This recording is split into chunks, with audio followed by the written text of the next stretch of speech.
50 Years in the Church of Rome, Chapter 35.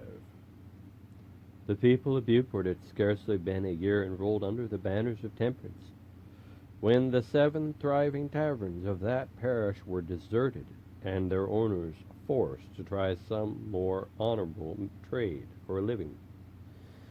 This fact, published by the whole press of Quebec, more than anything forced the opponents, especially among the clergy, to silence, without absolutely reconciling them to my views.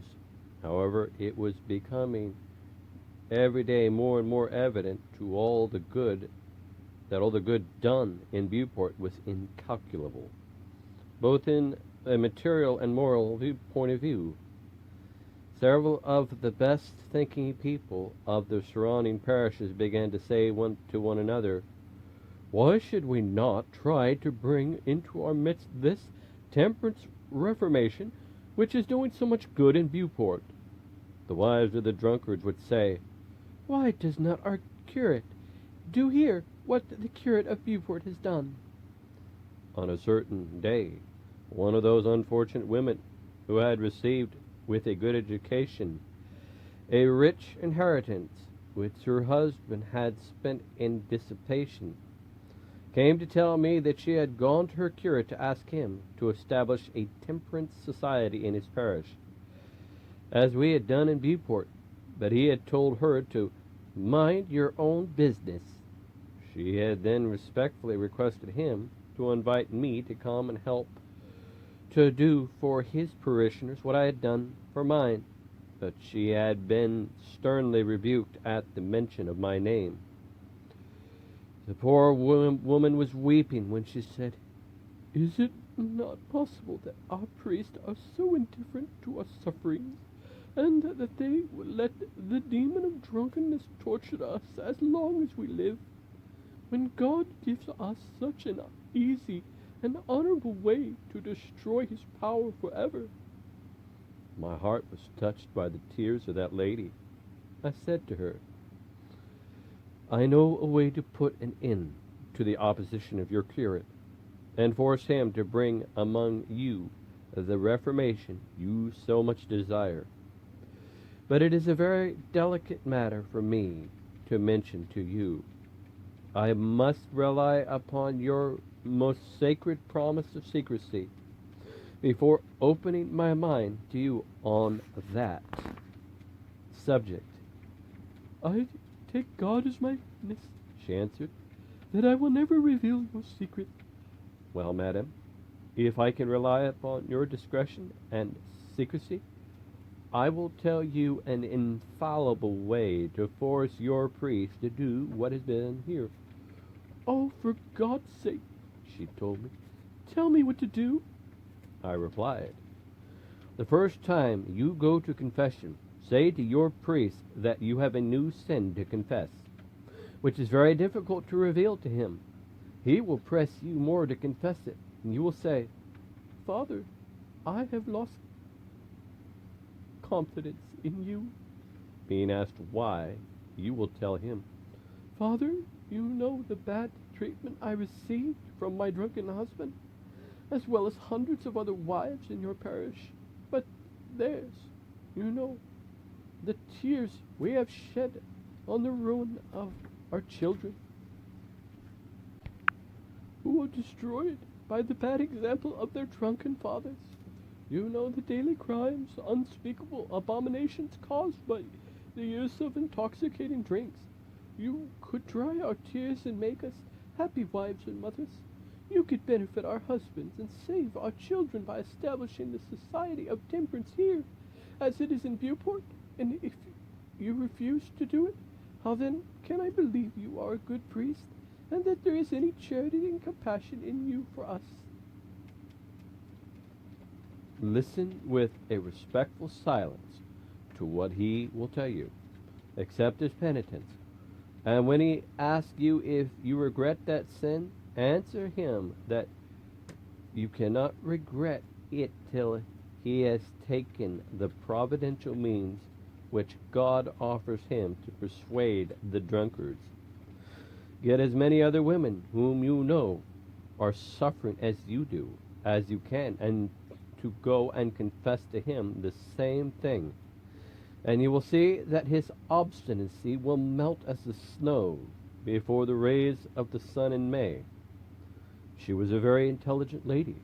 She saw at once that she had in hand an irresistible power to face her priest out of his shameful and criminal indifference to the welfare of his people. A fortnight later she came to me that she had done what I advised her, and that more than 50 other respectable women had confessed to their curate that they had lost confidence in him on account of his lack of zeal and charity for his people. My conjectures were correct. The poor priest was beside himself when forced every day to hear from the very lips of his most respectable female parishioners that they were losing confidence in him. He feared lest he should lose his fine parish near Quebec and be sent to some of the backwoods of Canada. 3 weeks later he was knocking at my door, where he had not been since the establishment of the Temperance Society. He was very pale and looked anxious. I could see in his countenance that I owed this visit to his fair penitence. However, I was happy to see him. He was considered a good priest, and had been one of my best friends before the formation of the Temperance Society. I invited him in to dine with me, and made him feel at home as much as possible, for I knew by his embarrassed manner that he had a very difficult proposition to make. I was not mistaken. He at last said, "Mr. Tinquay, we had at first great prejudice against your Temperance Society, but we see its blessed fruit in the great transformation of Newport. Would you be kind enough to preach a retreat on temperance during the 3 days to my people, as you have done here?" I said, "Yes, sir, with the greatest pleasure, but it is on the condition that you will yourself be an example of the sacrifice, and the first to take the solemn pledge of temperance in the presence of your people." "Certainly," he answered, "for the pastor must be an example to his people." 3 weeks later, his parish had nobly followed the example of Newport, and the good curate had no words to express his joy. Without losing a day, he went to the 2 other curates of what is called l'École de Beauport, persuaded them to do what he had done, and 6 weeks after, all the saloons from Beauport to Saint Joachim were closed, and it would have been difficult, if not impossible, to persuade anyone in that whole region to drink a glass of any intoxicating drink. Little by little, the country priests were thus giving up their prejudices and were bravely rallying around our glorious banners of temperance. But my bishop, though less severe, was still very cold to me. Alas, the good providence of God forced him, through a great humiliation, to count our society among the greatest spiritual and temporal blessings of the age. At the end of August 1840, the public press informed us that the Count de Forbin Janson, Bishop of Nancy in France, was just leaving New York for Montreal. That bishop, who was the cousin and minister to Charles X, had been sent into exile by the French people after the king had lost his crown in the Revolution of 1830. Father Matthew had told me in one of his letters that this bishop had visited him and blessed his work in Ireland, and had also persuaded the Pope to send him his apostolical benediction. I saw at once the importance of gaining the approbation of this celebrated man before he had been prejudiced by the bishop against our temperance societies, I asked and obtained leave absence for a few days and went to Montreal, which I reached just an hour after the French bishop. I went immediately to pay my homage to him, told him about our temperance work, asking him in the name of God to throw bravely the weight of his great name and position in the scale in favor of our temperance societies. I promised he would be adding, I am perfectly persuaded that drunkenness is not only the great and common sin of the people, but still more the priest in America as well as in Ireland.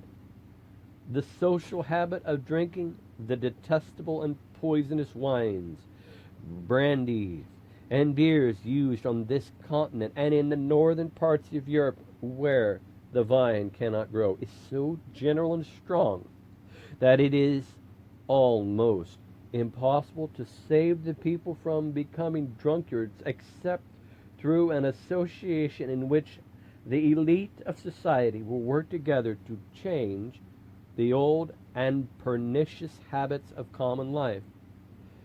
I have seen Father Matthew, who is doing an incalculable good in Ireland, and be sure of it, I shall do all in my power to strengthen your hands in that great and good work, but do not say to anybody that you have seen me. Some days later, the Bishop of Nancy was in Quebec, the guest of the seminary, and a grand dinner was given in his honor, to which more than 100 priests were invited, with the Archbishop of Quebec, his coadjutor N.G. Turgeon, and the Bishop of Montreal, M.Q.R. Bourget. And as one of the youngest curates, I had taken the last seat, which was just opposite the four bishops, from whom I was separated only by the breadth of the table. When the rich and rare victuals had been well disposed of, and the more delicate fruits had replaced them, bottles of the choicest wines were brought on the table in incredible numbers. Then the superior of the college, the Reverend Mr. Demars, knocked on the wood table to command silence, and rising to his feet, he said at the top of his voice, "Please, my lords bishops, and all of you reverend gentlemen, let us drink to the health of my Lord Count therefore being genius son, Primate of Lorraine and Bishop of Nancy."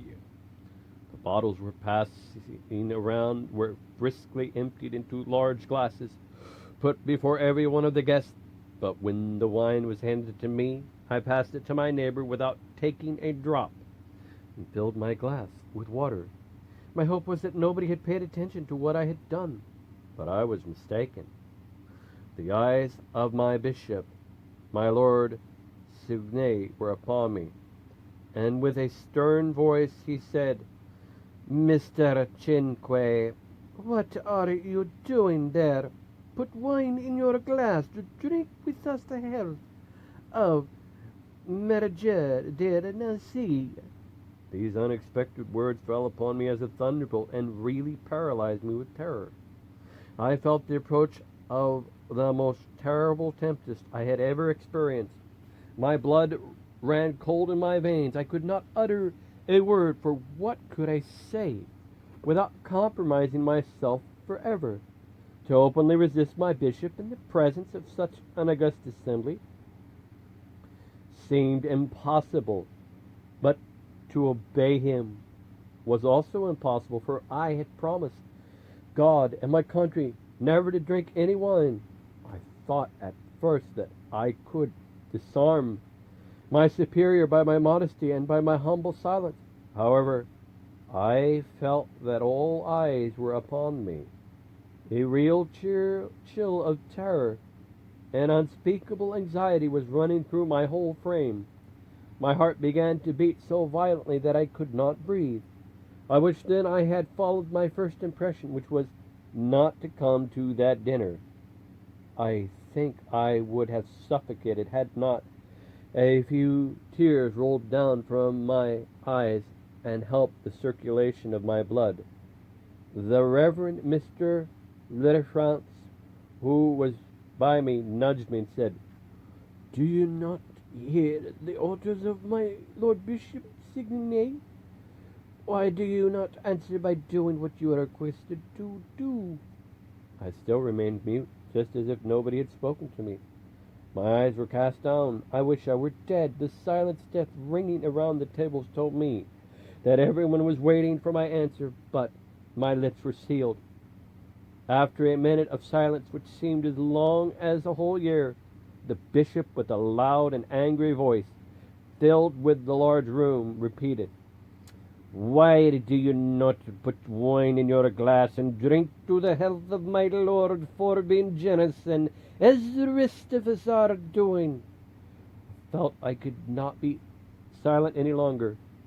"My Lord," I said with a subdued and trembling voice, "I have put in my glass what I want to drink. I have promised God and my country that I would never drink any more wine."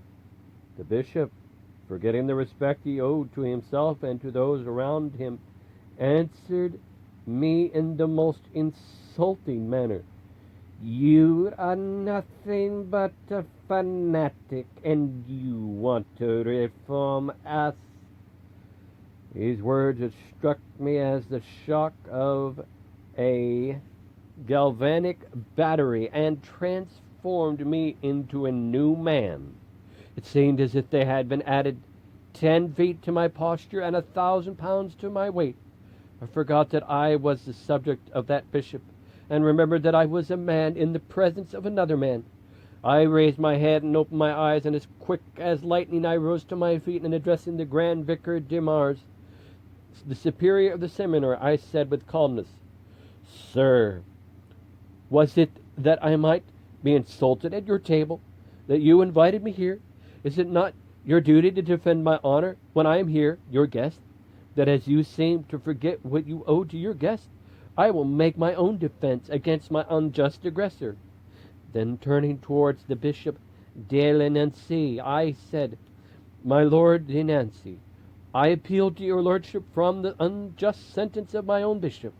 In the name of God and in the name of His Son Jesus Christ, I request you to tell us here if a priest cannot, for his Savior's sake and for the good of his fellow men, as well as for his own self-denial, give up forever the use of wine and other intoxicating drinks without being abused, slandered, insulted, as I am here in your presence."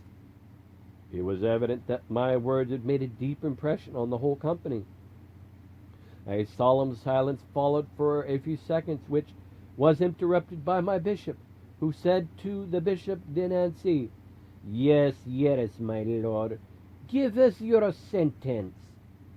No words can give an idea of the excitement of everyone in that multitude of priests who, accustomed from their infancy to abjectly to submit to their bishop, were for the first time in the presence of such a hand-to-hand conflict between a powerless, humble, unprotected young curate and his all-powerful, proud, and haughty archbishop.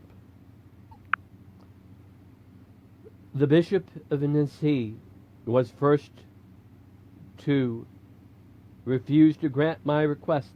He felt the difficulty of his position, but after Bishop Signy had united his voice to mine to press him to give his verdict, he arose and said, "My Lord Archbishop of Canada, and you, Mr. Jinque, please withdraw your request. Do not press me to give my views on such a new but important subject. It is only a few days since I came into your midst. It will not do that I should be so soon to become your judge. The responsibility of a judgment in such a momentous matter is too great. I cannot accept it." But the same pressing request was repeated by 9/10 of that vast assembly of priests. and that the Archbishop pressed him more and more to pronounce his sentence, he raised his eyes and hands to heaven, made a silent but ardent prayer to God. His countenance took on an air of dignity, which I might call majesty, which gave him more the appearance of an old prophet than of a man of our day. Then, casting his eyes upon his audience, he remained a considerable time meditating. All eyes were upon him, anxiously waiting for the sentence. There was an air of grandeur in him at that moment, which seemed to tell us that the priest blood of the great kings of France were flowing in his veins. At last he opened his lips, but it was again too pressingly to request me to settle the difficulty with the Archbishop among ourselves and to discharge him of that responsibility. But we both refused again to grant him his request and pressed him to give his judgment. All this time I was standing, having publicly said that I would never sit again at that table unless the insult was wiped away. Then he said with unspeakable dignity, My Lord of Quebec, here before us is a young priest, Mr. Chinque, who once upon his knees in the presence of God and of his angels, and for the love of Jesus Christ, the good of his own soul and the good of his country, has promised never to drink. We are the witness that he is faithful to his promise, though he has been pressed to break it by your lordship. And because he keeps his pledge with such heroism, your lordship has called him a fanatic. Now, I am here requested by everyone here to pronounce my verdict on that painful occurrence. Here it is. Mr. Chinque drinks no wine. But if I look through the past ages when God himself was ruling his own people through his prophets, I see Samson, who by the special order of God never drank wine or any other intoxicating drink. If from the Old Testament I pass to the New, I see John the Baptist, the precursor of our Savior Jesus Christ, who, to obey the command of God, never drank any wine. When I look at Mr. Chinque, I see Samson at his right hand to protect him, and John the Baptist at his left to bless him. I find his position so strong that I would not dare to attack or condemn him. These words were pronounced in the most eloquent and dignified manner, and were listened to with a most respectful and breathless attention. Bishop de Nancy, keeping his gravity, sat down, emptied his wine glass into a tumbler, and filled it with water, and drank to my health.